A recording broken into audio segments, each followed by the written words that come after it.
ഈ ഒരു ടൈറ്റിലിനൊരു പ്രസക്തിയുണ്ട്. ഇന്നത്തെ ഡിസ്കഷൻ എന്ന് വെച്ച ടൈറ്റിലിനൊരു പ്രസക്തിയുണ്ട്. ഇത് കൂടുതലും ഫോളോ ചെയ്തിട്ടുള്ളത് ഷെൽഡൻ പൊള്ളോക്കിൻ്റെ ആശയത്തെയാണ്. അതായത് സംസ്കൃതം കോസ്മോപൊളിറ്റൻ ഇറ തുടങ്ങി ഇപ്പോഴത്തെ AI കാലഘട്ടം വരെ എന്നുള്ളതാണ് ഇതിൻ്റെ ഒരു ടൈറ്റിൽ കൊടുത്തിട്ടുള്ളത്. ഇവിടെ ഉദ്ദേശിക്കുന്നത് പൊള്ളോക്ക് പറയുന്നത് എത്രത്തോളം ശരിയാണ് തെറ്റാണ് എന്നുള്ളത് അല്ല നമ്മളിപ്പോൾ ഡിസ്കസ് ചെയ്യുന്നത്. തെറ്റാനും സാധ്യതയുണ്ട്, ശരിയാവാനും സാധ്യതയുണ്ട്. അദ്ദേഹം പറയുന്നത് സംസ്കൃതം എന്ന ഭാഷയുടെ ഒരു വികാസം എടുത്ത് നോക്കിയാൽ ആദ്യ കാലഘട്ടത്തിൽ അത് ബ്രാഹ്മണർ യാഗസന്ദർഭങ്ങളിൽ ഉപയോഗിച്ചിരുന്ന ഒരു ഭാഷയായിരുന്നു. അത്ര മാത്രമേ അതിന് പ്രസക്തി ഉണ്ടായിരുന്നുള്ളൂ. അദ്ദേഹം പറയുന്നത് മീമാംസകരെ കോട്ട് ചെയ്തിട്ട് തന്നെയാണ് സംസ്കൃതം സംസാരിക്കുന്നത് യാഗം ചെയ്യുന്ന സമയത്താണ്. അപ്പോൾ ആ ഒരു ഭാഷ പിന്നീട് വളരുന്നത്, പിന്നീട് അതിൻ്റെ വളർച്ച എന്ന് പറയുന്നത് 1 മുതൽ 4-ാം നൂറ്റാണ്ട് വരെയുള്ള കാലഘട്ടത്തിലാണ്. ഈ കാലഘട്ടത്തിലാണ് സംസ്കൃതം കോസ്മോപൊളിറ്റൻ ആവുന്നത്. അദ്ദേഹം കോസ്മോപൊളിറ്റൻ എന്നതുകൊണ്ട് ഉദ്ദേശിച്ചിട്ടുള്ളത് ആരുടെയുമല്ല എന്ന എല്ലാവരുടെയുമാണ്. ഒരു പ്രത്യേക ദേശത്തിൻ്റെയോ ഒരു പ്രത്യേക സമൂഹത്തിൻ്റെയോ ഭാഷയല്ലാതെ എല്ലാവരുടെയും ഭാഷയാവുക, ഏത് ദേശത്തിൻ്റെയും ഭാഷയാവുക. നിങ്ങൾക്ക് കേൾക്കുമ്പോൾ ചിലപ്പോൾ ഇതൊന്നും അംഗീകരിക്കാൻ പറ്റില്ല. പക്ഷേ സംസ്കൃതത്തിൻ്റെ വ്യാപ്തി നിങ്ങൾക്ക് മനസ്സിലാവണമെങ്കിൽ പൊള്ളോക്കിൻ്റെ തന്നെ പുസ്തകം language of gods in the world of man എന്നുള്ള പുസ്തകം വായിക്കണം. അല്ലെങ്കിൽ ഇപ്പോൾ അടുത്ത് ഇറങ്ങിയ വില്യം ഡാൽറിമൻ്റെ പുസ്തകം ദ ഗോൾഡൻ റൂൾ. ഇതൊക്കെ വായിച്ചാൽ തന്നെ നമുക്ക് മനസ്സിലാവും സംസ്കൃതം കേവലം ഇന്ത്യയിൽ മാത്രം ഒതുങ്ങി നിന്ന ഭാഷയായിരുന്നില്ല. ചൈന, ഇതിൻ്റെ വ്യാപ്തി എന്ന് പറയുന്നത് ഒരറ്റത്ത് ചൈനയാണ്, മറ്റേ അറ്റത്ത് എന്ന് പറഞ്ഞാൽ കിഴക്കൻ പ്രദേശങ്ങളായുള്ള ലാവോസ് തുടങ്ങിയ ഇന്തോനേഷ്യ, ആ ഭാഗങ്ങളിലൊക്കെ. അതായത് സംസ്കൃതത്തിൻ്റെ ലോകം എന്ന് പറയുന്നത് വിശാലമായ ലോകമാണ്. സൗത്ത് ഏഷ്യൻ രാജ്യങ്ങളിൽ ഒരു കാലത്ത് ഇതിൻ്റെ ഒരു സ്വാധീനം, സംസ്കൃതത്തിലുണ്ടായ ചിന്തകളുടെ സ്വാധീനം ഒരു കാലത്ത് എന്താ പറയുക, ഏറ്റവും പ്രബലമായിട്ടുണ്ടായിരുന്ന ഒരു വലിയൊരു ഭൂവിഭാഗമാണ് സൗത്ത് ഏഷ്യ. അവിടെയായിരുന്നു സംസ്കൃതത്തിന് പ്രാധാന്യം ഉണ്ടായിരുന്നത്. ഇതിപ്പോൾ ഇറങ്ങിയ പുസ്തകം നിങ്ങൾ വായിച്ചാൽ മതി. ആ വില്യം ഡാൽറിമൻ്റെ പുസ്തകം വായിച്ചാൽ ഇത് വളരെ കൃത്യമായിട്ട് കിട്ടും. അപ്പോൾ അത്രയും വിശാലമായൊരു ഭൂപ്രദേശത്തെ, അവിടുത്തെ സംസ്കൃതിയെ, അവിടുത്തെ ഭാഷയെ, അവിടുത്തെ ചിന്തകളെ സ്വാധീനിച്ച ഒരു ഭാഷയായിരുന്നു സംസ്കൃതം. അവിടെ നിന്ന് ഒതുങ്ങി. അതിനെയാണ് കോസ്മോപൊളിറ്റൻ എന്ന് ഷെൽഡൻ പൊള്ളോക്ക് ഉദ്ദേശിച്ചത്. അങ്ങനെയുള്ളൊരു ഭാഷ ചുരുങ്ങി ഇപ്പം നമുക്ക് എത്തിയിരിക്കുന്നത് നമ്മൾ AI കാലഘട്ടത്തിലാണ്. അപ്പോൾ സംസ്കൃതം അവിടെ നിന്നൊക്കെ വിട്ടു. അതിനുശേഷം വരുന്ന ഒരു വലിയൊരു വഴിത്തിരിവാണ് പ്രാദേശിക ഭാഷകളുടെ വളർച്ച. അതിന് അദ്ദേഹം വെർണാക്കുലർ മില്ലനിയം എന്ന് പറയുന്നു. അതായത് പിന്നീട് വരുന്നത് പ്രാദേശിക ഭാഷകളുടെ വികാസമാണ്. പ്രാദേശിക ഭാഷകൾ ആദ്യ കാലഘട്ടങ്ങളിൽ ഏത് ഭാഷയായാലും, ഇന്ത്യയിലെ ഏത് ഭാഷയായാലും അതിൻ്റെ ആശയങ്ങൾ ആദ്യം ഉൾക്കൊള്ളുന്നത് സംസ്കൃതത്തിൻ്റെ ആശയങ്ങൾ തന്നെയാണ്. സംസ്കൃതത്തിൻ്റെ കാവ്യസങ്കല്പങ്ങളും അങ്ങനെയുള്ള സംസ്കൃതത്തിൽ ഉണ്ടായിരുന്ന ആശയങ്ങളെ തന്നെ പിൻപറ്റിയാണ് ആദ്യകാലത്ത് പ്രാദേശിക ഭാഷകൾ ഡെവലപ്പ് ചെയ്യുന്നത്. പിന്നീടാണ് പ്രാദേശിക ഭാഷകൾ കാര്യമായി വികസിക്കുന്നത്. അപ്പോൾ ഇങ്ങനെയാണ് ഒരു വികാസത്തെ ഷെൽഡൻ പൊള്ളോക്ക് വിലയിരുത്തുന്നത്. ഇന്ന് അതൊക്കെ മാറി AI കാലഘട്ടത്തിൽ ഇന്ന് പ്രധാനമായിട്ടുള്ള 1-2 കാര്യങ്ങൾ, സംസ്കൃതം പഠിക്കേണ്ട ഭാഷയല്ല, അല്ലെങ്കിൽ ഒരു പഴയ കാലത്തിൻ്റെ ചിന്തകൾ മാത്രം ഉൾക്കൊള്ളുന്ന ഒരു ഭാഷയാണ് എന്നുള്ളൊരു പൊതുധാരണ ആരും അത്ര പരസ്യമായിട്ട് 1-2 ചില പ്രസ്താവനകളുണ്ട്. അതായത് നമ്മളിപ്പോൾ അടുത്ത കാലത്ത് കേട്ടു സംസ്കൃതം വൃത്തികെട്ട ഭാഷയാണെന്ന്. 3-4 ദിവസം മുമ്പേ ലോക്സഭയിൽ അവിടെയുള്ള MP-മാരുടെ, അവരുടെ മന്ത്രിമാരുടെ പ്രഭാഷണങ്ങൾ, അവരെ സംസാരിക്കുന്നത് പല ഭാഷകളിൽ ട്രാൻസ്ലേറ്റ് ചെയ്ത് അപ്പം തന്നെ കേൾക്കാം. അതിൽ സംസ്കൃതം ഉൾപ്പെടുത്തി. അതിൽ തമിഴ്നാട്ടിലെ ഒരു മന്ത്രി കാര്യമായി എതിർത്തു. സംസ്കൃതത്തിൽ അങ്ങനെ ഒരു ട്രാൻസ്ലേഷൻ വേണ്ട ആവശ്യമില്ല, അത് എന്താ ഒരു അശ്ലീലമാണ് എന്നുള്ള നിലയിലുള്ളൊരു പ്രസ്താവന പാർലമെൻറ്റിൽ നടത്തി. അത് വിവാദവുമായി. അപ്പോൾ സംസ്കൃതത്തെക്കുറിച്ചുള്ള പൊതുധാരണ മാറിക്കൊണ്ടിരിക്കുകയാണ്. അതിന് രാഷ്ട്രീയമുണ്ട്, പല ഘടകങ്ങളുണ്ട് ഇങ്ങനെ ഒരു ചിന്ത മാറുന്നതിൽ. ഇന്ന് അതൊക്കെ മാറി AI വന്നു. അപ്പോൾ ഇന്നത്തെ കാലത്ത് സംസ്കൃതം നമ്മൾ പഠിക്കേണ്ട ആവശ്യമുണ്ടോ എന്നുള്ളതാണ് ചോദ്യം. പഠിച്ചത് കൊണ്ട് എന്താണ് പ്രയോജനം? ഇതൊക്കെ ശരിയാണ്, ഇതിന് നല്ലൊരു ഭൂതകാലം ഉണ്ടായിരുന്നു. സൗത്ത് ഏഷ്യയിലെ ചിന്താധാരകളെ സ്വാധീനിച്ച ഒരു ഭാഷയായിരുന്നു. അതൊക്കെ ശരിയാണ്. അതൊക്കെ കാലൊക്കെ മാറി. ഒരുപാട് യൂറോപ്യൻസ് വന്നു, നമ്മുടെ ചിന്ത മാറി, സയൻസ് ഡെവലപ്പ് ചെയ്തു.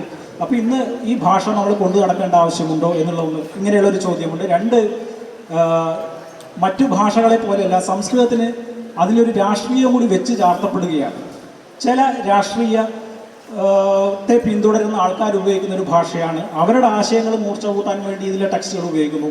ഇങ്ങനെയൊക്കെയുള്ളൊരു പുതിയൊരു കാലഘട്ടത്തിൽ നമ്മൾ ജീവിക്കുമ്പം ഈ ഭാഷ കൈകാര്യം ചെയ്യുന്ന, പഠിക്കുന്ന ആളുകൾ എന്നുള്ള നിലയിൽ നമ്മൾ ഫേസ് ചെയ്യുന്ന ഒരുപാട് പ്രശ്നങ്ങളുണ്ട്. അത് നേരത്തെ നമ്മുടെ ഈ ടൈറ്റിൽ പോലെ തന്നെ ഇതിൻ്റെ മുറിവ് അഭിമുഖീകരിക്കുന്ന ഭാഷയും പ്രയോഗങ്ങളൊക്കെ പ്രശ്നമാണ്. ചില പ്രയോഗങ്ങളൊക്കെ തന്നെ മുറിവിനെ വലുതാക്കും, ചിലത് സാന്ത്വനപ്പെടുത്തും. ഇങ്ങനെയുള്ള പ്രശ്നങ്ങൾ സംസ്കൃത വിദ്യാർത്ഥികൾ ഇന്ന് പൊതുവെ നേരിടുന്നുണ്ട്. ഇതാണ് ഇതിൻ്റെ ഒരു കൺസെപ്റ്റ് നോട്ട്. ഈ ഒരു വിഷയം വെച്ചിട്ടാണ് നമ്മൾ ഇന്നിവിടെ സംസാരിക്കാൻ പോകുന്നത്. അപ്പോൾ അതിന് തൊട്ട് മുമ്പായിട്ട് ഇപ്പോൾ ഇവരെ രണ്ടുപേരെയും പരിചയപ്പെടുത്തി നമ്മൾ ചർച്ചയിലേക്ക്, പാനൽ ഡിസ്കഷനിലേക്ക് പോകുന്നതിന് മുമ്പ് ഇവർ രണ്ടുപേരും ഈ വിഷയത്തെക്കുറിച്ച് ഒരു 10 മിനിറ്റ് സംസാരിക്കും. അതിനുശേഷം നമ്മൾ ഡിസ്കഷനിലേക്ക് പോകും. അതിനു മുമ്പ് തുടക്കം എന്നുള്ള നിലയിൽ ഒരു സംഗീത മധുരമായിക്കോട്ടെ എന്നുള്ളത് കൊണ്ട് തന്നെ ടീച്ചർ അസലായിട്ട് പാട്ട് പാടും. ടീച്ചറെ നിങ്ങൾക്ക് എല്ലാവർക്കും അറിയാം, കാലടി സർവകലാശാലയിലെ ഇപ്പോഴത്തെ VC ചാർജ് വഹിക്കുന്ന ആളാണ്. നന്നായിട്ട് പാട്ട് പാടും. കുറേശ്ശെ വിശന്നു തുടങ്ങിയിട്ടുണ്ടാവും. അപ്പോൾ വിശപ്പിനും നമ്മുടെ ചിന്തക്കും എല്ലാം ഒരു ഉണർവേകാൻ വേണ്ടിയിട്ട് ഒരു പാട്ടിൽ കൂടെ തുടങ്ങാം. അപ്പോൾ ടീച്ചർ അതിനെ ക്ഷണിക്കുന്നു. അതിനുശേഷം മുരളീധരൻ സാറിൻ്റെ വിഷയം ഒരു 10 മിനിറ്റ് അവതരിപ്പിക്കും. അതിനുശേഷം ടീച്ചർ അവതരിപ്പിക്കും. പിന്നെ നമ്മൾ ചർച്ച തുടങ്ങും. ഇത് അറിവ് ഉൽപ്പാദനത്തിൻ്റെ ഒരു വേദിയാണ്. അറിവിനെ കുറിച്ചാണ്. ആർട്ടിഫിഷ്യൽ ഇൻ്റലിജൻസ് ആണെങ്കിലും അറിവ് തന്നെയാണ്.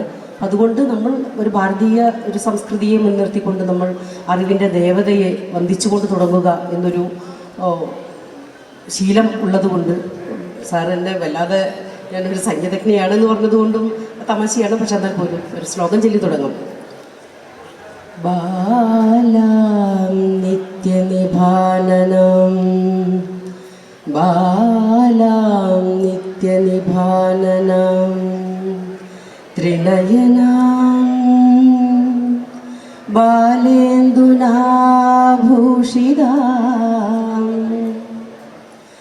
നീലാകാരസുകുന്തളാം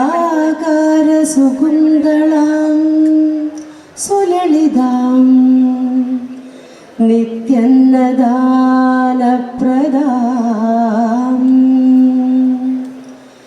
ശംഖം ചക്രവരാഭയം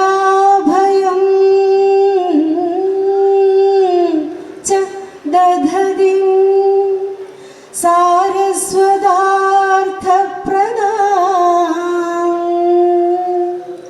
താംബാലം ത്രിപുരാം ശിവേന സഹിതം ധ്യായാമി ധ്യായാമി ധ്യായാമി മൂകാംബികാം താംബാലാം ത്രിപുരാം ശിവേന സഹിതം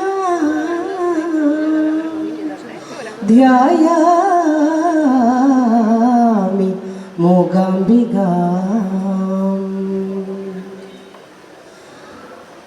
ബഹുമാന്യരായ ഗീതകുമാരി ടീച്ചർ, അജിതൻ മാഷ്, ഗീത ടീച്ചർ, മറ്റുള്ള ഈ പരിപാടിയിൽ പങ്കെടുക്കുന്നവർ, നമുക്ക് സംസ്കൃതത്തെക്കുറിച്ച് ആദ്യം മലയാളത്തിൽ തുടങ്ങും. നമ്മൾ മലയാളികളാണല്ലോ. മലയാളികൾ ദ്രാവിഡ ഗോത്രത്തിൽപ്പെട്ടവരാണ്. സംസ്കൃതം ഇൻഡോ യൂറോപ്യൻ ഫാമിലിയിൽപ്പെട്ടതാണ്. പക്ഷേ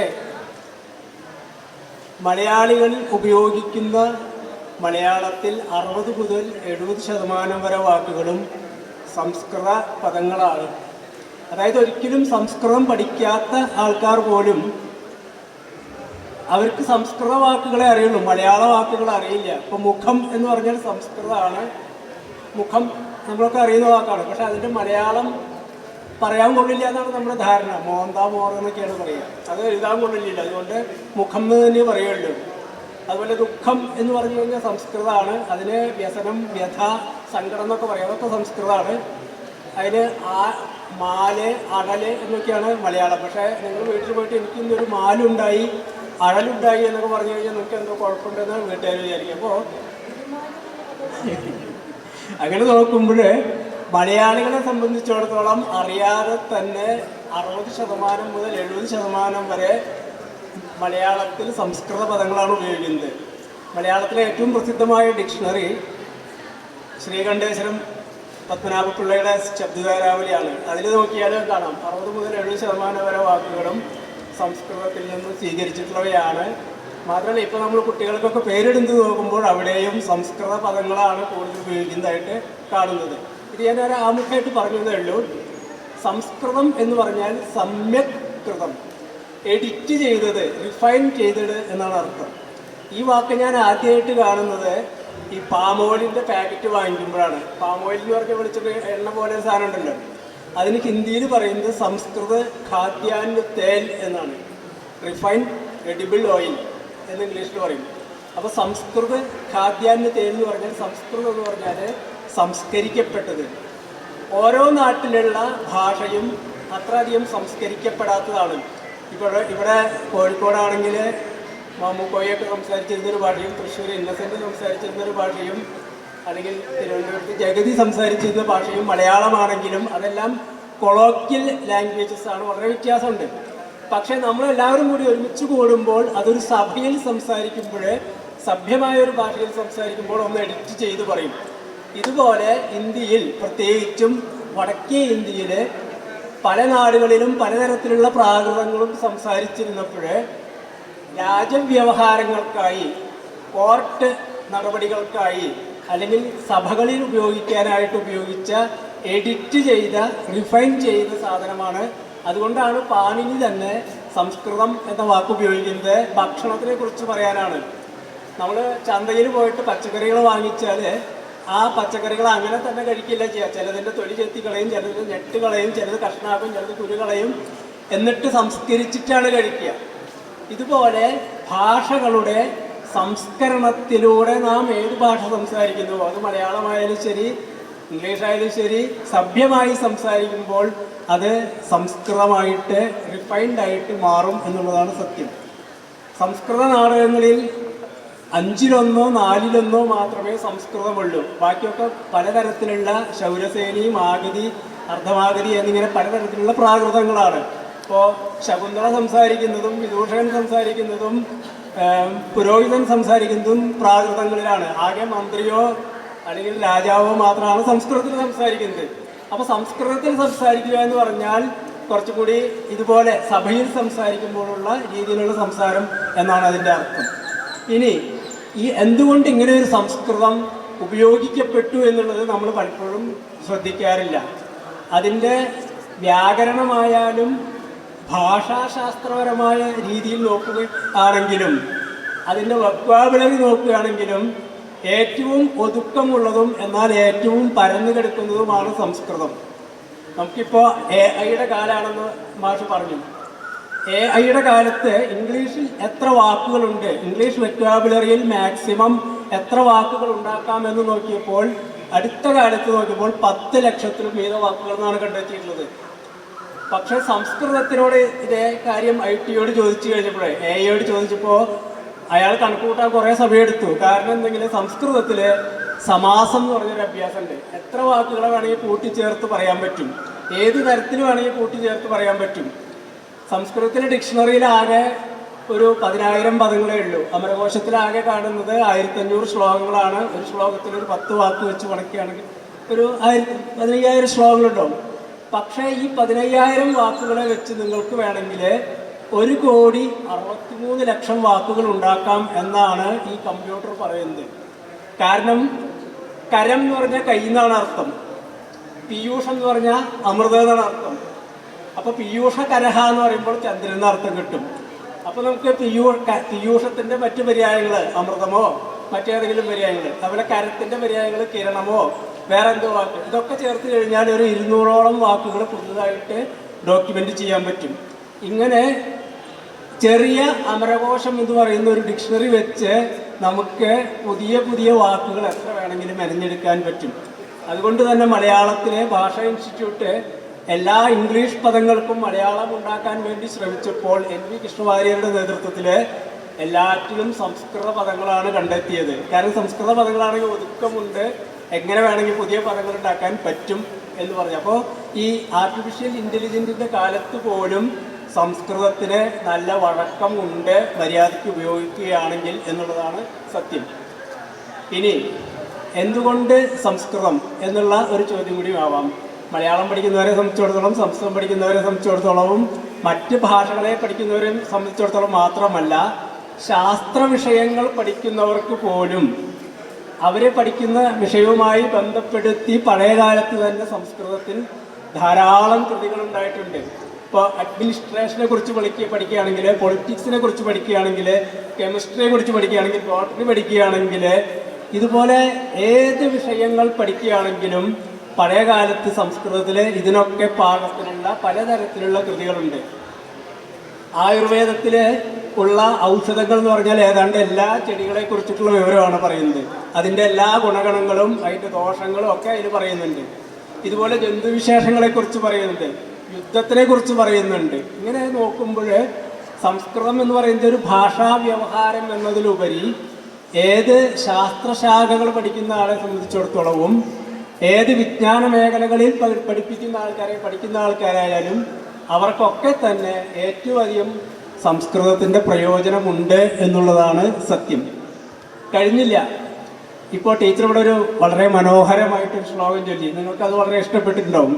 ഇത് സംസ്കൃതത്തിൽ തുടങ്ങി വെച്ച ഒരു അഭ്യാസമാണ്. ഏത് ശാസ്ത്ര വിഷയമാണെങ്കിലും ഏത് കാവ്യ വിഷയമാണെങ്കിലും അതിമനോഹരമായ കാവ്യശൈലിയിൽ മനോഹരമായ രീതിയിൽ അവതരിപ്പിക്കാനുള്ള ഒരു കഴിവ് സംസ്കൃതത്തിനുണ്ട് എന്നുള്ളതാണ് ഏറ്റവും വലിയ പ്രത്യേകത. ആയുർവേദമായാലും കണക്കായാലും സംസ്കൃതത്തിലും സംസ്കൃതത്തിൻ്റെ ശൈലിയിൽ മലയാളത്തിലും ധാരാളം പദ്യരൂപത്തിലുള്ള കൃതികളുണ്ടായിട്ടുണ്ട്. ഞാൻ ചെറുപ്പത്തിൽ ഇടയ്ക്ക് ചുമയ്ക്കുമ്പോൾ അച്ഛൻ ഒരു ശ്ലോകം ചൊല്ലി തരാറുണ്ട്. ചുമയ്ക്കുമ്പോൾ മരുന്നാണ് തരേണ്ടത്, പക്ഷേ അച്ഛൻ ശ്ലോകം ചൊല്ലി തരിക. ശ്ലോകം എങ്ങനെയാണ് നിങ്ങൾക്കൊക്കെ പഠിക്കാം. ചുമ വരുമ്പോൾ ഈ ശ്ലോകം പഠിച്ചു വെച്ചാൽ മതി. അപ്പോൾ ശ്ലോകം വളരെ എളുപ്പമാണ്, ഒരു തവണ കേട്ടാൽ നിങ്ങൾക്ക് ഓർമ്മ വരും. ചുക്ക് വേണം, അതിൻ്റെ ഇരട്ടി ശർക്കര വേണം, അതിൻ്റെ ഇരട്ടി വറുത്ത എള്ള് വേണം. ഇത് മാത്രമാണ് സഹസ്രയോഗം എന്ന് പറയുന്ന ആയുർവേദ കൃതിയിൽ പറയുന്നത്. ചുക്കിലിരട്ടി ഉറച്ച കുളം തദ്ദിഗുണന്തു വറുത്തതിലും കൂട്ടിയുരുട്ടിയുരുട്ടുതിനും എങ്കിലവൻ ചുമയാ വലയ. ഇത് മലയാളത്തിലാണെങ്കിൽ സംസ്കൃതത്തിൽ ഏതാണ്ട് 95 മുതൽ 98% വരെ വിഷയങ്ങളും കൈകാര്യം ചെയ്യുന്നത് പദ്യരൂപത്തിലാണ്. പദ്യരൂപത്തിൽ കൈകാര്യം ചെയ്യുമ്പോൾ മുഖസ്ഥമാക്കാനും ഹൃദിസ്ഥമാക്കാനും ബൈഹാർട്ട് ചെയ്യാനും വളരെ എളുപ്പമാണ്.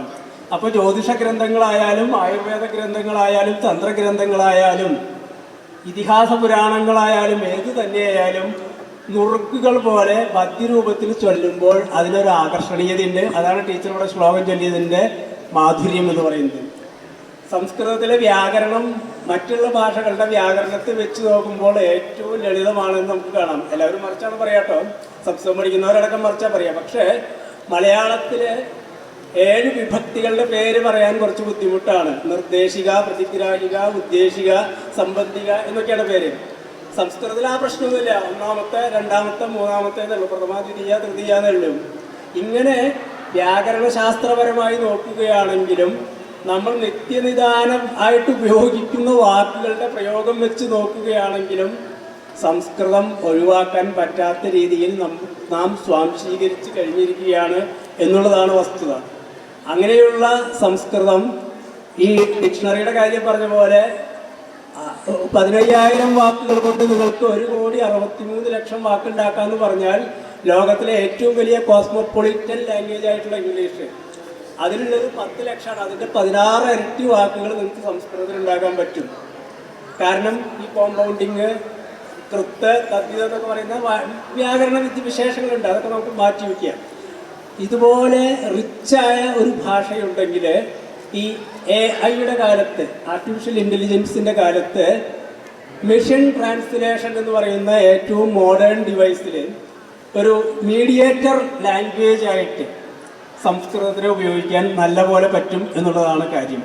അപ്പോൾ ഈ ഡാറ്റ മുഴുവൻ ഓൾറെഡി നമ്മൾ കമ്പ്യൂട്ടറിൽ കയറ്റി ഇട്ടിട്ടുണ്ടെങ്കിൽ, അതിൻ്റെ ഗ്ലോസറിയിൽ കയറ്റിയിട്ടുണ്ടെങ്കിൽ നമുക്ക് എങ്ങനെ വേണമെങ്കിൽ പുതിയ വാക്കുകൾ കോയിൻ ചെയ്യാനും അതിനനുസരിച്ചിട്ടുള്ള അർത്ഥത്തെ ഉണ്ടാക്കുവാനും പറ്റും.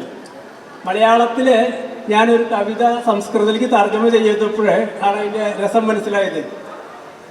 ചെറുശ്ശേരിയുടെ കൃഷ്ണഗാഥയിൽ നല്ല തണുപ്പ് കാലത്ത് രാവിലെ നേരത്തെ എഴുന്നേറ്റ് കുളിക്കുമ്പോൾ പല്ലൊക്കെ ഇങ്ങനെ കൂട്ടിയിടിക്കും.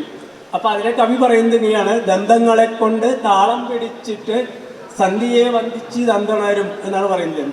ഇത് സംസ്കൃതത്തിലേക്ക് ആക്കാൻ നോക്കിയപ്പോൾ ദന്തങ്ങളെ കൊണ്ട് എന്ന് പറയുമ്പോൾ 6-7 അക്ഷരം വരുന്നുണ്ട്. പക്ഷേ സംസ്കൃതത്തിൽ അത് ദന്തൈഹി 2 അക്ഷരമേ വേണ്ടൂ. ഇതാണ് സംസ്കൃതത്തെ ഏത് വിഷയത്തെയും വളരെ ചുരുക്കി വളരെ ഭംഗിയായിട്ട് ഒതുക്കാൻ പറ്റും എന്നുള്ള നിലയിലെത്തിച്ചത്. അതുകൊണ്ട് തന്നെ സംസ്കൃതം എന്ന് പറയുന്നത് അതിൻ്റെ സംഗീതാത്മകത കൊണ്ടും ശാസ്ത്രീയ വിഷയങ്ങളെ കൈകാര്യം ചെയ്യുന്നത് കൊണ്ടും മറ്റെല്ലാ വിഷയക്കാർക്കും അവരുടെ വിഷയത്തിൽ കൂടുതൽ അറിവുണ്ടാക്കാൻ വേണ്ടി വളരെയധികം പ്രയോജനപ്പെടുന്ന ഒന്നാണ് എന്നാണ് എൻ്റെ അഭിപ്രായം. സംസാരിച്ചത്. ഇനി അടുത്തൊരു 10 മിനിറ്റ് മുരളി മാധവൻ സാറ് സംസാരിക്കുന്നതായിരിക്കും. പ്രിയപ്പെട്ട ഗീതകുമാരി ടീച്ചർ, എൻ്റെ ചിരകാല സുഹൃത്തും സഹപ്രവർത്തകനുമായ ഡോക്ടർ വി.ആർ. മുരളീധരൻ, എൻ്റെ അതുപോലെ തന്നെ മറ്റൊരു അടുത്ത സുഹൃത്തായ ഡോക്ടർ അജിതൻ, ഈ പരിപാടിക്ക് എന്നെ ക്ഷണിച്ച എൻ്റെ പ്രിയ സഹപ്രവർത്തകയായ ഡോക്ടർ ഗീത, പ്രിയപ്പെട്ട അധ്യാപക സുഹൃത്തുക്കളെ, വിദ്യാർത്ഥിനികളെ, എല്ലാവർക്കും എൻ്റെ വിനീതമായ നമസ്കാരം. ഞാൻ വളരെ ഹരിബറിയായിട്ടാണ് കാലത്ത് 9 മണിക്ക് ഇവിടെ എത്താൻ ടിക്കറ്റ് ബുക്ക് ചെയ്തതാണ്. 3.5 മണിക്കൂറോളം ലേറ്റായിട്ടാണ് എൻ്റെ വണ്ടി എത്തിയത്. അത് സാധാരണ പതിവില്ലാത്തതാണ്. ഞാൻ ഏത് ഫംഗ്ഷന് പോകുമ്പോഴും 10 മിനിറ്റെങ്കിലും മുമ്പ് എത്താവുന്ന രീതിയിൽ പോവുക എന്നുള്ളൊരു സമ്പ്രദായമാണ് എനിക്കുള്ളത്. പക്ഷേ ഇപ്പോൾ അത് എനിക്ക് സാധിച്ചില്ല. ആദ്യം അതിന് ഞാൻ ക്ഷമാപണം ചെയ്യുന്നു. ഇവിടെ മീൻചന്തയിലെ ഈ വലിയ മഹാകലാലയത്തിൽ നടക്കുന്ന ഈ വലിയ സാരസ്വതോത്സവത്തിൽ പങ്കെടുക്കാൻ അവസരമുണ്ടായത് ഒരു മഹാഭാഗ്യമായി ഞാൻ കണക്കാക്കുന്നു. ഞാൻ വളരെ ടു ദ പോയിന്റ് ആയിട്ട് വളരെ മിനിമം കാര്യം മാത്രമേ ഞാൻ സംസാരിക്കുകയുള്ളൂ. നമുക്ക് സമയവും വളരെ പരിമിതമാണ്. അതുകൊണ്ട് ഇൻട്രഡക്ഷൻ, അതിൻ്റെ ഡീറ്റെയിൽസ് ഒന്നും ഞാൻ സംസാരിക്കുന്നില്ല. പോയിന്റുകളെ വിശദമാക്കുന്ന ഏരിയകളിലും ഞാൻ കൂടുതൽ ഡീറ്റെയിൽ ആയിട്ട് പോകുന്നില്ല. പക്ഷേ എൻ്റെ പ്രസൻറ്റേഷൻ സെൽഫ് എക്സ്പ്ലനേറ്ററി ആയിരിക്കും എന്നാണ് ഞാൻ വിശ്വസിക്കുന്നത്. ഞാൻ തയ്യാറാക്കിയത് ഇവിടെ ഒരു ജനറലായിട്ടൊരു ഇൻട്രഡക്ഷൻ പോലെ ചെയ്യണം എന്നാണ് ഗീത എന്നോട് പറഞ്ഞിരുന്നത്. അത് പ്രകാരമാണ് ഞാൻ ഇംഗ്ലീഷിലാണ് തയ്യാറാക്കിയിട്ടുള്ളത്. അത് വായിക്കും. Sanskrit, the powerful language of the Vedas, has traversed millennia, evolving from the sacred tongue of rishis and seers to a cosmopolitan medium of philosophy, science, and literature. Rooted in both the metaphysical and the logical, it has served as the bridge between the material and the spiritual. Today, as artificial intelligence, that is AI, reshapes human interaction, Sanskrit finds itself at a crossroad, unexpected yet profound crossroad, so to say. Its linguistic precision and computational elegance. These are the two major characteristics of Sanskrit language. That's why people claim, the scientists, they claim that Sanskrit is the most suitable language for computational activities. So its linguistic precision and computational elegance, making it increasingly relevant in the digital age. During the early centuries of BC, before Christ, Sanskrit moved beyond in Vedic origins and divine aura, becoming the lingua franca of intellectual discourse across South and, to some extent, Southeast Asia. Panini's Ashtadhyayi, which was written in 5th century BC, or roughly a grammatical treatise of unparalleled precision, established the rules that ensured linguistic uniformity, making Sanskrit highly adaptable and systematic. This scientific approach of Panini to grammar allowed the language to transcend regional and cultural barriers, facilitating communication among scholars, poets, and scientists in general. From the codes of Mauryas and Guptas, so to say, to the intellectual halls of Nalanda and Takshashila, and even in the south, the Kandavushala and such, old erstwhile universities, Sanskrit carried ideas across vast geographies. Its ability to absorb and to transmit knowledge in diverse fields, medicine, that is Ayurveda, mathematics, that is called Ganita, astronomy, that is called what we call Jyotisha, and aesthetics, Rasa Shastra. All these cemented its role as a global intellectual medium.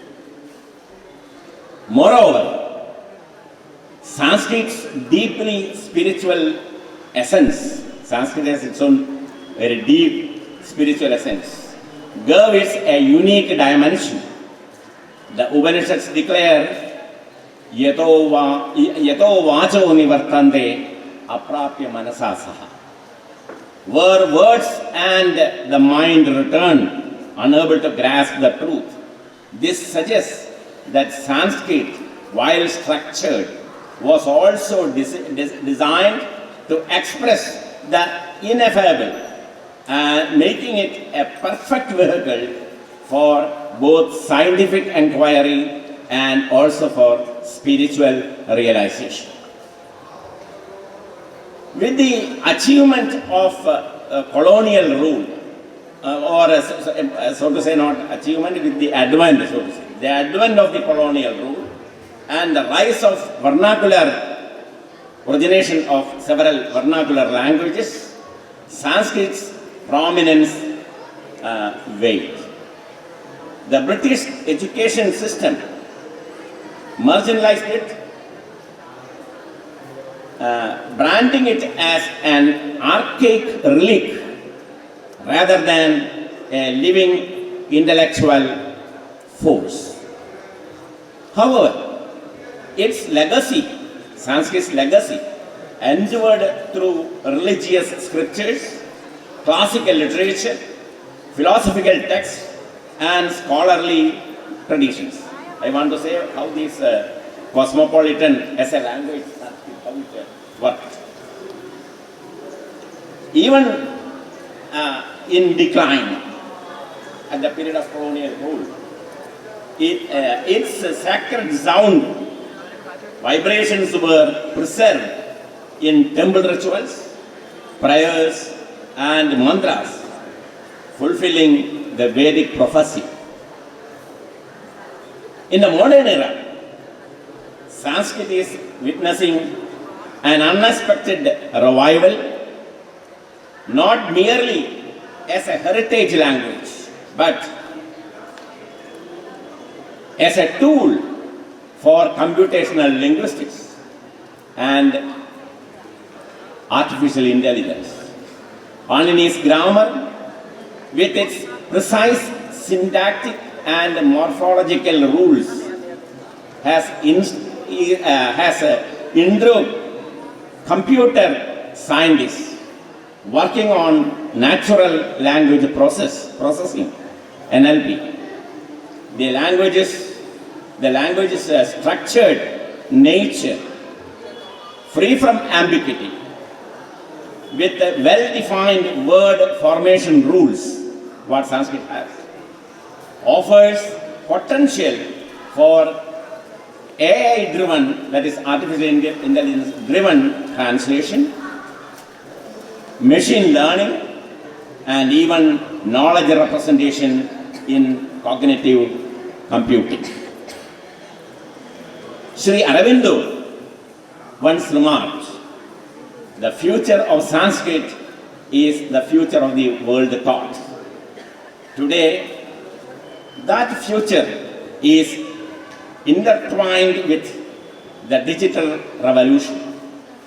Major global institutions, including NASA and leading AI researchers, have explored Sanskrit's computational advantages. Algorithms inspired by Paninian grammar have been prepared for high-level programming languages, and efforts are underway to digitalize Sanskrit text for the use in artificial intelligence, models that seek to enhance linguistic precision and semantic what we call clarity. On a deeper level, artificial intelligence quest for knowledge and self-awareness, these two major components. This mirrors the ancient Indian philosophical inquiry into consciousness. The Rigveda proclaims, Egam Sad Vipra Bahudha Vadanti. The meaning, truth is one, but the wise express it in many ways. The resonance deeply with this statement of Rigveda, deeply resonance with artificial intelligence attempt to model human intelligence through diverse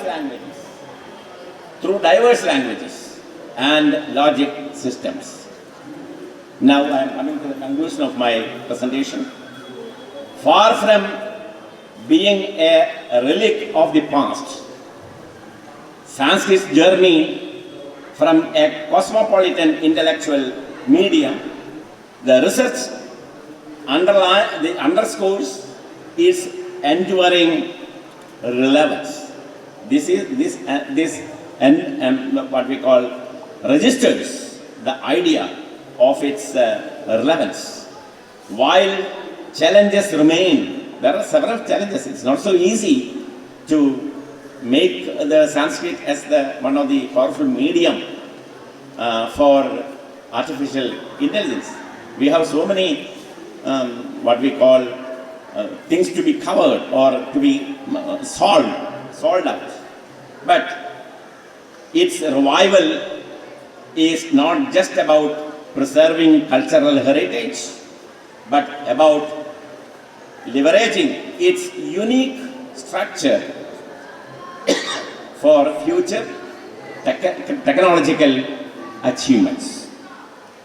In an age where artificial intelligence is redefining human knowledge, Sanskrit stands as both an ancient repository of wisdom and also a modern tool for innovation.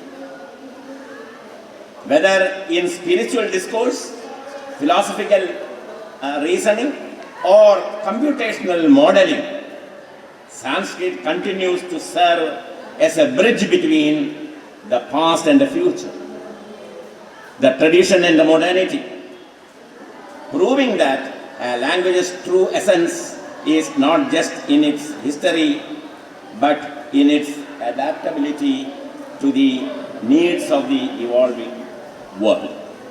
With this, I beg to remain. I thank Dr. Geeta, especially to all organizers, no doubt about it. But Geeta is my colleague, that's why I'm mentioning her name. I express my indebtedness to all those who have called me here to participate in this prestigious intellectual event. Thank you. Thank you Madhavan sir. സാറിപ്പോൾ പറയാനുള്ള വിഷയം വളരെ ചുരുക്കി കാര്യമാത്രം പ്രസക്തമായിട്ട് സംസാരിച്ചു കഴിഞ്ഞു. Sir പറഞ്ഞത് ഈ AI യുടെ കാലഘട്ടത്തിലും സംസ്കൃതത്തിന് അതിൻ്റെതായ പ്രസക്തിയുണ്ട്.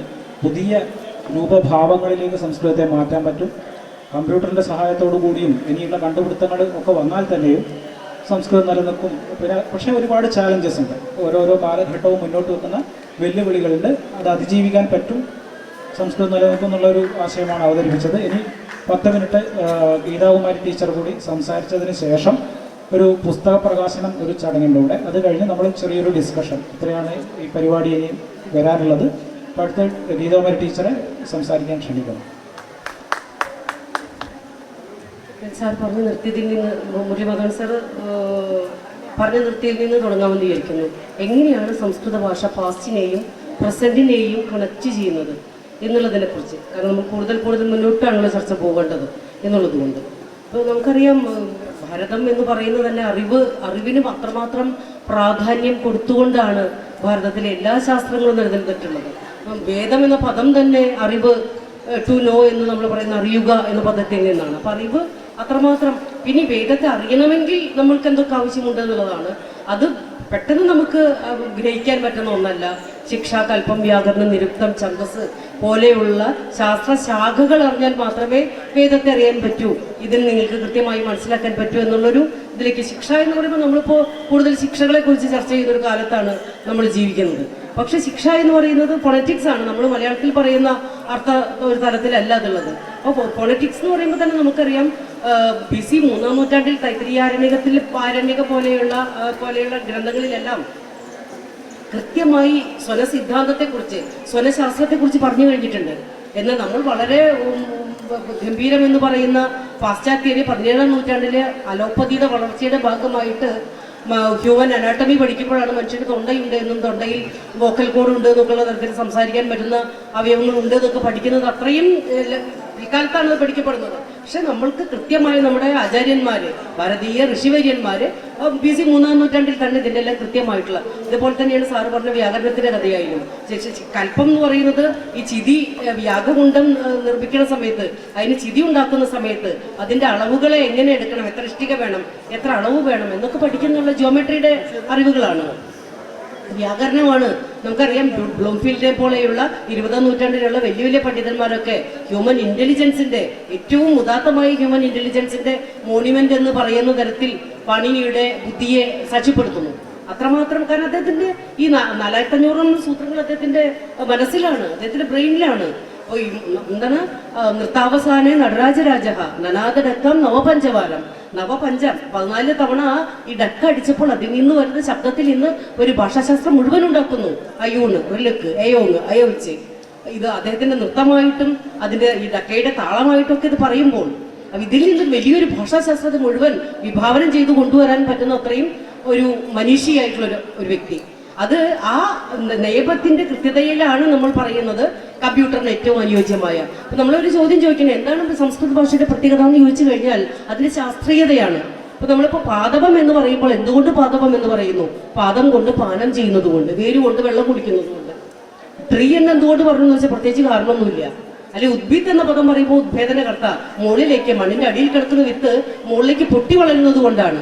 അപ്പോ ഏത് പദം പറഞ്ഞാലും നമുക്ക് നിരുക്തം എന്ന് പറയുന്ന ഒരു ശാസ്ത്രമുണ്ട്, നമുക്ക് ഡെറിവേഷൻ പറയുന്നത്. അപ്പൊ ഏത് പദവും നമുക്ക് ഡെറിവേഷൻ കണ്ടെത്താൻ പറ്റുന്ന ഒരു ഭാഷാ പദ്ധതിയാണ് സംസ്കൃത ഭാഷയുടേത്. അതുപോലെ തന്നെ വ്യാകരണ നിരുക്തം, ജ്യോതിഷം പോലെയുള്ളത്. ജ്യോതിഷം നമുക്കറിയാം, നമുക്ക് കേരളത്തിനൊരു Kerala school of astronomy, mathematics എന്നൊക്കെ നമ്മൾ ആയുർവേദം എന്നൊക്കെ പറയുന്ന പോലെ നമുക്ക് പുതിയ ശാസ്ത്രങ്ങളുണ്ട്. അപ്പോൾ ഇത് എങ്ങനെയാണ് ഈ ആസ്ട്രോണമി ഉണ്ടാകുന്നത്? ഈ യാഗ സമയം എത്ര, എങ്ങനെ യാഗം ചെയ്യണം, അതിന് ഏതൊക്കെ സമയമാണ്, എത്ര കാലമാണ്, ഇതെല്ലാം മെഷർ ചെയ്യണമെങ്കിൽ നമുക്ക് കാലത്തെക്കുറിച്ച് അറിവുണ്ടായിരിക്കണം, സമയത്തെക്കുറിച്ച് അറിയുണ്ടായിരിക്കണം. അപ്പൊ അതിനെ നക്ഷത്രങ്ങളുടെ ചലനവും സൂര്യനും ചന്ദ്രനും ഒക്കെ ഉള്ള കണക്കുകൾ നമുക്കറിയണം. നമുക്കറിയാം, വടശ്ശേരി പരമേശ്വര നമ്പൂരിയെ പോലെയുള്ള ആളുകൾ 55 വർഷം, 1-2 ദിവസമല്ല, 55 വർഷം ഭാരതപ്പുഴയുടെ തീരത്തിരുന്നു കൊണ്ട് ആകാശത്തേക്ക് നോക്കി നക്ഷത്രങ്ങളുടെ ചലനങ്ങളെ മനസ്സിലാക്കി ദൃഗണിത പരഹിതം പോലെയുള്ള ശാസ്ത്രങ്ങൾ ഉണ്ടാക്കിയിട്ടുള്ള മഹാനുഭാവന്മാർ, സംഗമഗ്രാമ മാധവൻ, നീലകണ്ഠ സോമയാജി. നമുക്ക് ഇത്തരത്തിലുള്ള നമ്മുടെ ശാസ്ത്ര പാരമ്പര്യം കേരളത്തിനുണ്ട്. പക്ഷെ അതേസമയം തന്നെ ഈ ജ്യോതിഷം ഇത്തരത്തിൽ യാഗത്തിന്റെ ആവശ്യത്തിന് വേണ്ടി ഉണ്ടാകുന്നു. പക്ഷേ ഈ ശാസ്ത്രത്തിനൊക്കെയുള്ള ഒരു പ്രത്യേകത കൂടെയുണ്ട്. കാരണം പഴയ കാലത്ത് നമുക്കറിയാം BC 5000 വർഷങ്ങൾക്ക് മുമ്പുള്ള കാര്യമാണ്. അന്ന് അത് കഴിഞ്ഞ് വരുന്ന നമ്മളുടെ ഒരു ഭക്തി മൂവ്മെന്റിന് മുമ്പുള്ള നമ്മളുടെ ഒരു മിതോളജിക്കലായിട്ടുള്ള അക്കൗണ്ട്സ് ആൻഡ് ഡെവലപ്മെന്റ്, കഥകൾ ഉണ്ടാക്കുന്ന പുരാവർത്തങ്ങൾ ഉണ്ടാക്കാനുള്ള ഭാരതീയരുടെ ഇതിഹാസങ്ങൾ, പുരാണങ്ങൾ, ഇതൊക്കെ നമ്മൾ നോക്കേണ്ടതുണ്ട്. ഇതെല്ലാം കലർന്നിരിക്കുന്നു എന്നുള്ളത് നമ്മൾ മനസ്സിലാക്കേണ്ടതുണ്ട്. കാരണം നമുക്ക് സൂര്യനും ചന്ദ്രനും ഗ്രഹങ്ങളാണ് എന്ന് പറയുന്ന അതേ മാത്രയിൽ തന്നെ സൂര്യനും ചന്ദ്രനും വിഷ്ണുവിന്റെ 2 നേത്രങ്ങളാണ്, അല്ലേ? പരാപര സൂര്യ സുധാകരലോചന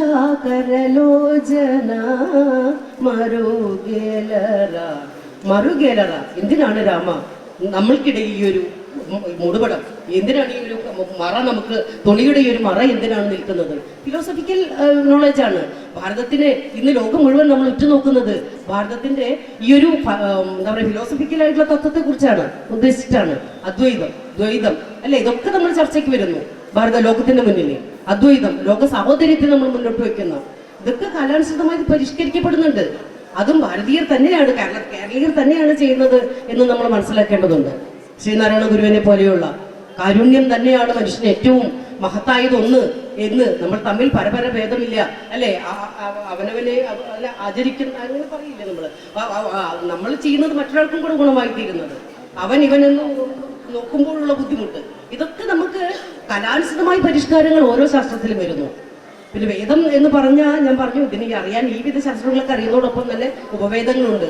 ആയുർവേദം പോലെ, അല്ലെങ്കിൽ ധനുർവേദം പോലെ, ഗാന്ധർവവേദം പോലെ, സംഗീതമൊക്കെ ഗാന്ധർവവിദ്യയാണ്.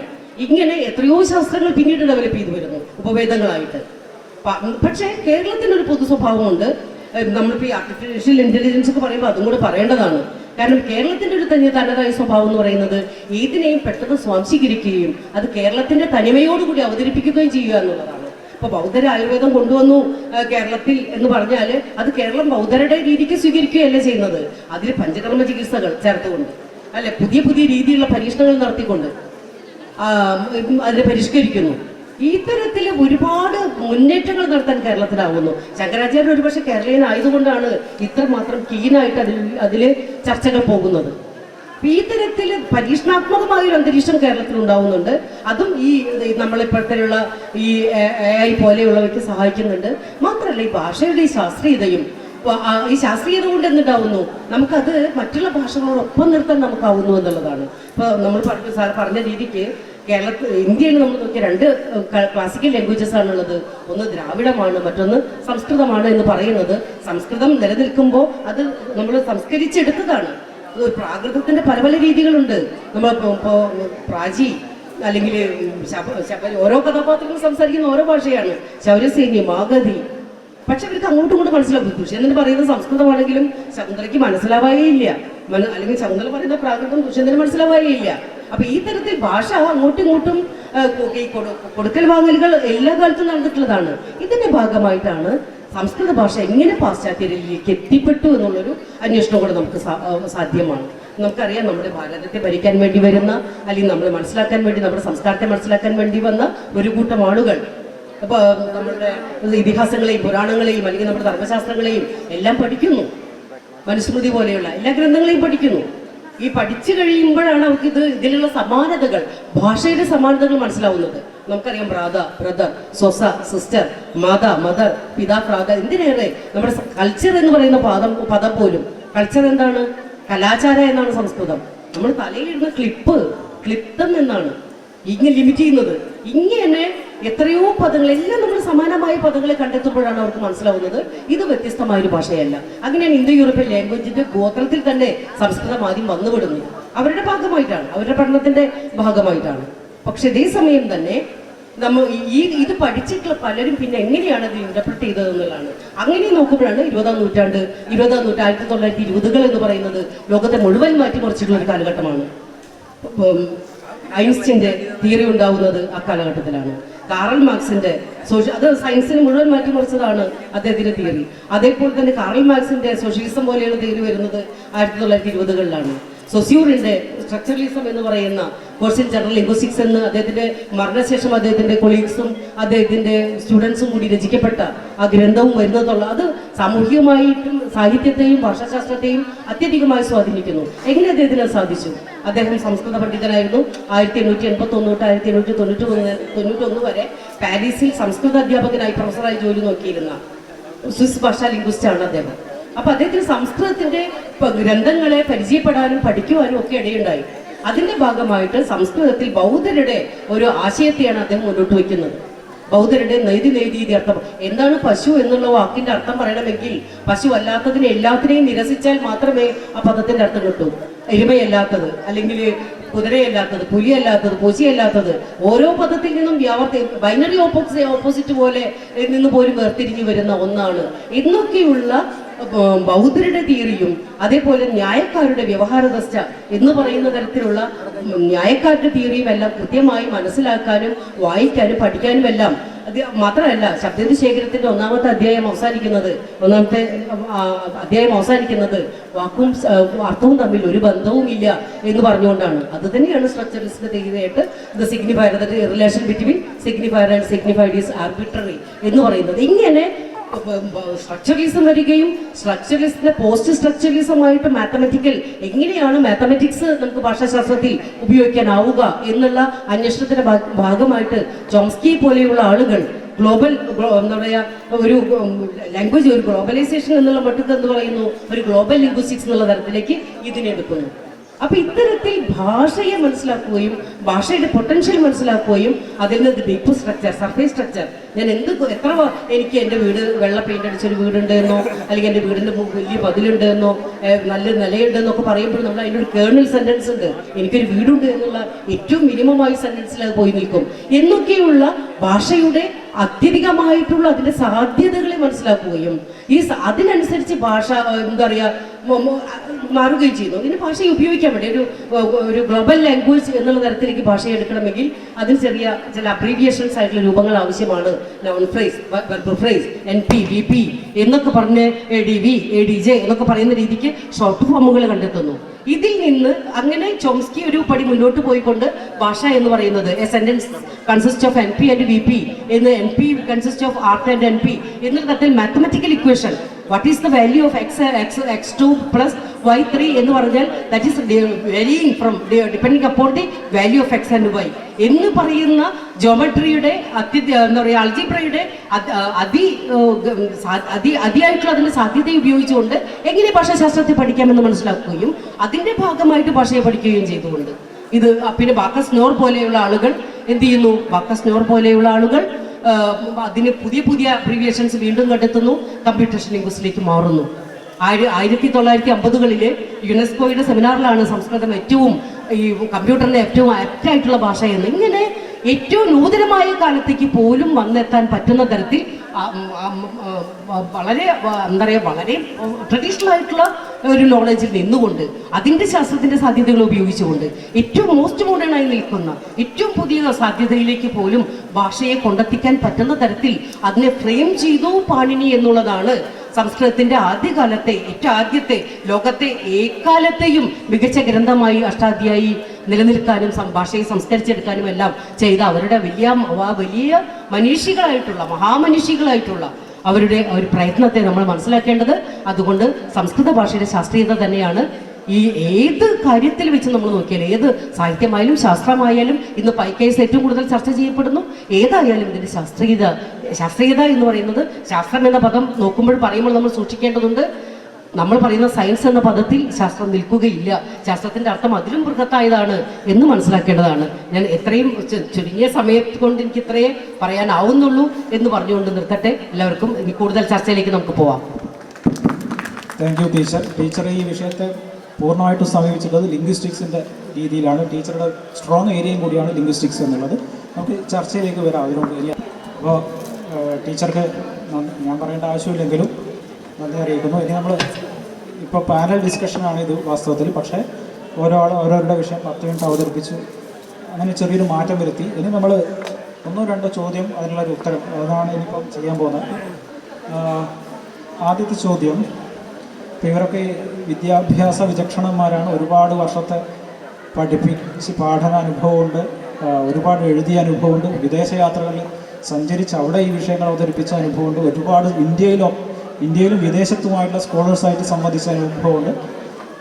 ഒരു ചോദ്യം ഇപ്പം എല്ലാവരും ചർച്ച ചെയ്യുന്നു, അതായത് ഈ ഷെൽഡൻ പൊള്ളോക്ക് വന്നതിന് ശേഷം ഒരു വലിയൊരു തരംഗം വിദേശത്തും ഇന്ത്യയിലുമായിട്ട് ഉണ്ടായിട്ടുണ്ട്. അപ്പോൾ അദ്ദേഹം മുന്നോട്ട് വെച്ച ഒരു ആശയം, അദ്ദേഹത്തിൻ്റെ ഒരു പേപ്പറിൻ്റെ പേര് തന്നെ ഡെത്ത് ഓഫ് സാൻസ്ക്രിറ്റ് എന്നാണ്, സംസ്കൃതം മരിച്ചു കഴിഞ്ഞു എന്നാണ് എല്ലാവരും എടുത്തത്. ഡെത്ത് ഓഫ് സാൻസ്ക്രിറ്റ് എന്ന് കണ്ടപ്പോൾ എല്ലാവരും എടുത്തു ചത്ത ഭാഷ. പക്ഷേ ആ പേപ്പർ വായിക്കുമ്പോഴാണ് നമുക്ക് മനസ്സിലാവുന്നത് അദ്ദേഹം ഉദ്ദേശിച്ചത് സംസ്കൃതം മരിച്ചു എന്നല്ല. വാസ്തവത്തിൽ സംസ്കൃത സാഹിത്യം എന്നുള്ളൊരു വിഭാഗത്തിൽ പുതുതായിട്ട് ഇപ്പോൾ 12ാം നൂറ്റാണ്ടിന് ശേഷം പുതിയ ആശയങ്ങളോ പുതിയ സങ്കല്പങ്ങളോ പുതിയ തിയറികളോ ഒന്നും വന്നിട്ടില്ല.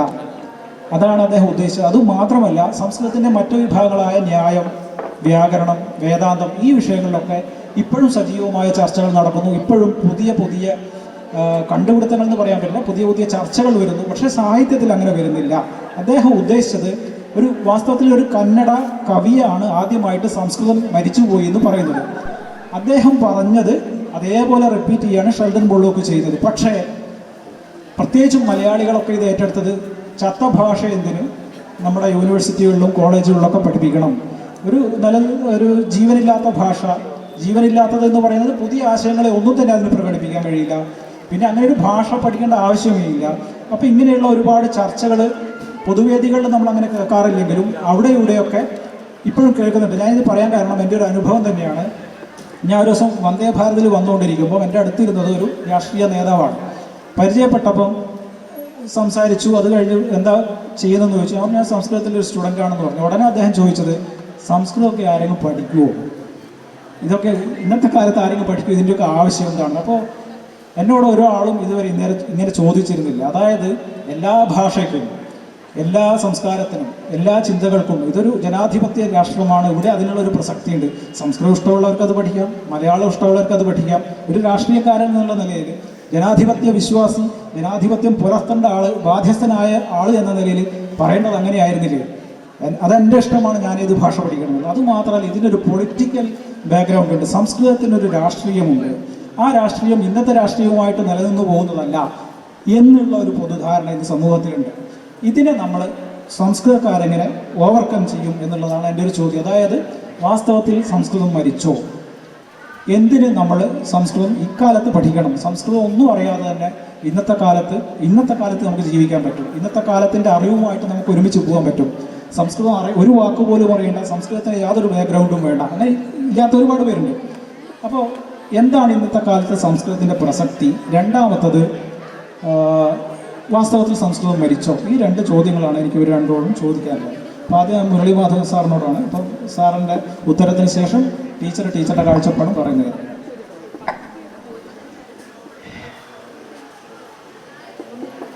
ഇത് ലോകത്തിലെ ഒരു ഭാഷയും ചാവുന്നുമില്ല, ജനിക്കുന്നുമില്ല, മരിക്കുന്നുമില്ല. അതാണ് ആദ്യത്തെ മറുപടി. രണ്ടാമത് പറയാനുള്ളത്, ഈ സംസ്കൃതം മരിച്ചു എന്ന് പറയുന്നവരാണെങ്കിൽ ശരിക്കും മരിച്ചത് ഇത് പറയുന്നവരാണ്, അല്ലാതെ സംസ്കൃതമല്ല. ഇന്ന് ഇവിടെ ഇരിക്കുന്ന ഈ വിദ്യാർത്ഥികൾ ഉൾപ്പെടെയുള്ള നമ്മളെല്ലാവരും പല ഏജ് ഗ്രൂപ്പിലുള്ള ആളുകൾ, നമ്മൾ ഒരു ദിവസം വിളിച്ചായാൽ വൈകുന്നേരത്തിനുള്ളിൽ എത്ര സംസ്കൃത പദങ്ങളാണ് നമ്മളെടുത്ത് ഉപയോഗിക്കുന്നത്. സംസ്കൃതമാണെന്ന് അറിയാതെ തന്നെ നമ്മൾ സംസ്കൃത പദങ്ങൾ ഇങ്ങനെ എടുത്ത് ഉപയോഗിക്കുക. ഞാൻ മിനിഞ്ഞാന്ന് ഒരു മന്ത്രിയുടെ ഒപ്പം ഒരു പരിപാടിയിൽ പങ്കെടുത്തപ്പോൾ അദ്ദേഹം പശ്ചാത്താപം എന്ന് പറഞ്ഞ് 2-3 പ്രാവശ്യം വാക്ക് ഉപയോഗിച്ചു. അപ്പോൾ ഞാൻ കഴിഞ്ഞിവിടെ വന്നിരുന്നപ്പോൾ അദ്ദേഹം പറഞ്ഞു, ഈ പദം എങ്ങനെയാണ് രൂപപ്പെടുന്നതെന്ന് എനിക്ക് മനസ്സിലായില്ല. അർത്ഥം എനിക്കറിയാം. ഒരു കാര്യം തെറ്റ് ചെയ്ത് അതിൽ പരിതപിക്കുന്നതാണ് പശ്ചാത്താപം. എങ്ങനെയാണ് ഈ പശ്ചാത്താപം എന്നുള്ള വാക്ക് എങ്ങനെയാണ് ഉണ്ടാവുന്നത്? അദ്ദേഹം ചോദിച്ചു. ഞാൻ പറഞ്ഞു, ഇത് വളരെ നല്ല സൈനാണ്. രാഷ്ട്രീയക്കാർക്ക് ഈ സംസ്കൃത പദത്തിൻ്റെ അർത്ഥം എന്താണെന്ന് അവർ വേദിയിൽ കയറി സംസാരിക്കുന്ന മുഴുവൻ 90% സംസ്കൃത വാക്കുകളാണ്. പക്ഷേ ആ പദങ്ങളുടെ വന്നുകൂടുന്ന അർത്ഥം അവർക്കറിയാം. നമ്മളൊക്കെ ഉപയോഗിക്കുന്നത് അങ്ങനെയാണ്. നമുക്ക് അതിൻ്റെ ഏറെക്കുറെ ഒരു ആശയട്ടാ. പക്ഷേ ഈ പദം എങ്ങനെ രൂപപ്പെടുന്നു അതിന് ശാസ്ത്രീയമായിട്ട് അത് അവർക്ക് അറിഞ്ഞുകൂടാ. അപ്പൊ എന്നോട് ചോദിച്ചപ്പോൾ ഞാൻ പറഞ്ഞു പശ്ചാത്താപം, തപിക്കുക ദുഃഖിക്കുക. എങ്ങനെ ദുഃഖിക്കുക? പിന്നീട് ഒരു തെറ്റ് ചെയ്തു, അപ്പൊ തെറ്റ് ചെയ്യുമ്പോൾ ദുഃഖിക്കണില്ല, തെറ്റ് ചെയ്തിട്ട് പിന്നീട് ഇങ്ങനെ ചെയ്തല്ലോ എന്ന് പറഞ്ഞ് ദുഃഖിക്കുക. പശ്ചാത്തപിച്ച പിന്നീട്. അദ്ദേഹം ഇത് വളരെ സിമ്പിളായിട്ടുള്ള അർത്ഥമാണല്ലോ, എത്ര മനോഹരമായിട്ടാ. ഇങ്ങനെ ഒരു വാക്ക്, ഒറ്റ വാക്ക് കൊണ്ട് മലയാളത്തിൽ പറയാൻ ഒരു വാക്കില്ലല്ലോ എന്ന് പറഞ്ഞു അദ്ദേഹം. ശരിയാ, ഞാനും ആലോചിച്ചപ്പോൾ ശരിയാ, ഒറ്റ വാക്കില്ല. ഇങ്ങനെ സംസ്കൃതത്തിൽ ഏത് പദം എടുത്ത് നോക്കിയാലും നിങ്ങൾക്കറിയാം, നമ്മൾ ഉപയോഗിക്കുന്നത് ഒരു മധ്യകാലത്തൊക്കെ ഒരു 14, 13, 14 നൂറ്റാണ്ട് മുതൽക്ക് ഒരു 18-ാം നൂറ്റാണ്ട്, 19-ാം നൂറ്റാണ്ട് വരെ നമ്മൾ സംസ്കൃതമാണ് മലയാളമാണെന്ന് പറഞ്ഞുകൊണ്ടിരുന്നത്. അപ്പൊ സംസ്കൃതം നമുക്കൊക്കെ അറിയാം, അതാണ് ഒരു പ്രധാന കാര്യം. പക്ഷെ സംസ്കൃതമാണ് ഞാൻ പറയണത് എന്ന് അറിഞ്ഞൂടാന്ന് മാത്രമേ ഉള്ളൂ. സംസ്കൃതം അറിയാം. പിന്നെ കേരളത്തിൻ്റെ ഒരു പ്രത്യേകതയുണ്ട്. നമ്മൾ പുരോഗമന സ്വഭാവമുള്ളവരാണെന്ന് നമ്മൾ സ്വയം അഭിമാനിക്കുകയല്ല, അതിൽ ഒരുപാട് വാസ്തവങ്ങളുണ്ട്. അതിന് കാരണം നമ്മൾ വളരെ വ്യത്യസ്തങ്ങളായിരിക്കുന്ന സംസ്കാരങ്ങൾ, അത് ഭാരതത്തിലെ മാത്രമല്ല വിദേശ സംസ്കാരങ്ങളും ആദ്യം വന്ന് ചേക്കേറിയത് കേരളത്തിലാണ്. കാരണം സമുദ്രതീരം മുഴുവൻ കേരളം ചുറ്റിപ്പെട്ട് കിടക്കുന്നത് സമുദ്രതീരമായതുകൊണ്ട് ആ കാലത്തൊക്കെ പഴയ നൂറ്റാണ്ടുകളിലൊക്കെ വാണിജ്യമായിട്ടും മതപരമായിട്ടുള്ള പ്രവർത്തനങ്ങൾക്കായാലും മറ്റു തരത്തിലുള്ള വാണിജ്യത്തിൻ്റെ ആയിട്ട് ബന്ധപ്പെട്ടുള്ള പ്രവർത്തനങ്ങൾക്കായാലും ആളുകൾ പലരും വിദേശത്തു നിന്നൊക്കെ വന്നുകൊണ്ടിരുന്നത് ധാരാളമായിട്ട് കൂട്ടം കൂട്ടമായിട്ട് വന്നുകൊണ്ടിരുന്നത് ഈ കടൽ മാർഗേനയാണ്. അങ്ങനെ വരുമ്പോൾ സ്വാഭാവികമായിട്ടും കേരളത്തിൽ ധാരാളമായിട്ട് ഈ മിശ്ര സംസ്കാരം. അങ്ങനെ വരുമ്പോൾ ഒരു ഗുണം എന്താ വെച്ചാൽ, ഒരു ഹിന്ദുവിന് ഒരു ക്രിസ്ത്യാനിയുടെ സംസ്കാരത്തെ ഉൾക്കൊള്ളാൻ ഒരു പ്രയാസമില്ല. ഒരു ഹിന്ദുവിന് ഒരു മുസ്ലിം സംസ്കാരത്തെ ഉൾക്കൊള്ളാൻ ഒരു ബുദ്ധിമുട്ടുമില്ല. നമുക്ക് ചിരപരിചിതമാണത്. ഇതല്ല കേരളത്തിൽ വിട്ട് വേറെ ദിക്കി പോയാലുള്ള കഥ. കേരളത്തിൽ പോയെന്ന് വിട്ടാൽ അവിടെ നിങ്ങൾക്കറിയാം ഉത്തരേന്ത്യയിലൊക്കെയുള്ള ഓരോ സ്വഭാവങ്ങൾ എങ്ങനെയാണ്. ഈ മതത്തിൻ്റെ പേരിലും ജാതിയുടെ പേരിലും വിഭാഗങ്ങളുടെയും വർണ്ണങ്ങളുടെയും ഒക്കെ പേരിൽ നടക്കുന്ന വ്യത്യസ്തമായ സമീപനങ്ങൾ നിങ്ങൾക്ക് വളരെ എക്സ്ട്രീമിലേക്ക് പോവുകയും വളരെ ഒന്നും ഉൾക്കൊള്ളാൻ കഴിയാതെ ഒരു തരത്തിലുള്ള ജീവിത ശൈലി അവർ കൊണ്ടു നടക്കുന്നതൊക്കെ നമുക്കറിയാം. കേരളത്തിലെ ഇത് മാത്രമല്ല കേരളത്തിൻ്റെ പ്രത്യേകത. ഈ പ്രത്യേകത കേരളത്തിലെ സംസ്കൃത പഠനത്തിനുണ്ട്. കേരളം സംസ്കൃതം നിങ്ങൾ നോക്കിക്കോളൂ. നമ്മുടെ സംസ്കൃത പണ്ഡിതന്മാരെ കേരളത്തിലുള്ളവരെ എടുത്തു നോക്കിക്കോളൂ.